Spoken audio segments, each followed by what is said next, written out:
Hello सांग माने भाग्यस kitchen को आपण मानक स्वागत जनावि।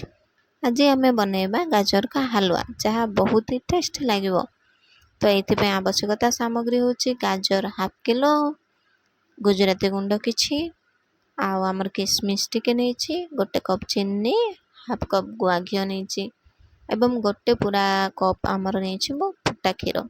तापर मुझे गाजर को ग्रेट कर देछि, काजू किसमिश को घी रे भाजिकी रखी।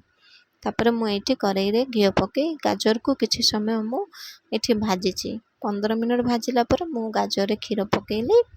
क्षीर पकईकि मु पुणी गाजर एवं क्षीर को भल भाव मिक्स करली। मिक्स करके जे पर्यंत क्षीरटा गाजर सहित पूरा पूरी माने सक न हो जाउची, से पूरा न मिसी जाउची, से आमर मिसेबा। तापर मुझे किछि गुजराती गुंड पकईली, गोटे कप चीनी पकईली। एबे आमे चीनी एवं गाजर को भल भाव मिक्स करवा। चीनीटा पूरा मेल्ट हवा जाए आमे गाजर को भल भाव भाजवा। ये देखो मु पूरा पूरी भाजी देछि भल भाव से भाजिला पर आमे ये कौन करवा, गुआ घी जो हाफ कप नहीं पकईदेवी।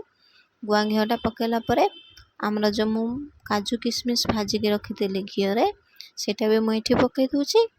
पकईदेला पर आमे यही सब को पुणी थे भल भाव मिसईदवा। भल भाव मिक्स कर सारिबा।